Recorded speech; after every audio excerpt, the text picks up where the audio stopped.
just so excited to have you here, Ricky, because you're just so funny. Last month, you made headlines because you hosted the 67th Annual Golden Globe Awards. Very funny, You were really funny. We showed clips on The View. But now, some critics thought that you were a bit mean with some of your jokes, and we put together, I want you to talk about it afterwards, we put together a little montage of some of your hosting duties. Let's take a look. One stereotype I hate is that all Irishmen are just drunk, sweary hellraisers. Please welcome Colin Farrell. I hope I haven't offended anyone. I didn't mean... It's not my fault. There's a lot of powerful people here, so if I said... It's... Honestly, I like a drink as much as the next man. Unless the next man is Mel Gibson. Sir Paul McCartney, fellow Brit, so good luck to him. I shouldn't be biased, but we actually came over on the same flight. I didn't get to speak to him because I was up the front in first class and he was behind me in coach. Saving money. He spent an awful lot last year. Okay, so Ricky... we loved it. Now, how do you think you did? I mean, were any of these celebrities up? Did they say anything to you?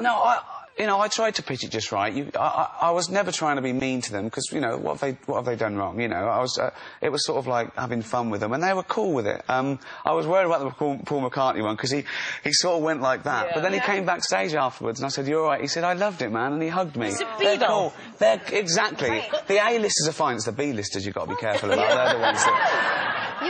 You have such a sweet smile that I think it all ends up well. Anyway, I want to tell everyone about your new show, The Ricky Gervais Show.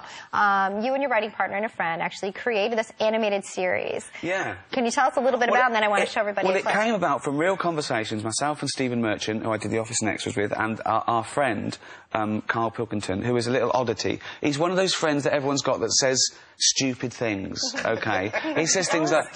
He was talking once, he said, what were those things in Gremlins called? And I went, there be Gremlins. He went, oh, yeah, yeah. And he sees the world differently. Do you know what I mean? Right. And these are real conversations, just unscripted, and they've animated them, and it just really works well because he's a cartoon character anyway, nearly. Right. But he's not trying to be funny. He's just that sort of guy. Is it improvised, or is it It's totally improvised. It's like this for half an hour, and then they've animated it. But animated. So let's show everybody. This is a clip where you guys are discussing homeless people, correct?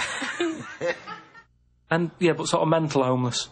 Is that a term? That's the official term. I think that is the new official term. It's mental homeless-itis. Right. So she lived on the estate and what have you, and she aged. How was she homeless if she lived on the estate? Well, she sort of decided to stay around there because I think people on the estate spoke to her more than people who had money. So this mental homeless woman on the estate, and what she used to do, right? She acted quite normal, and she used to always push like a pram around with her, right?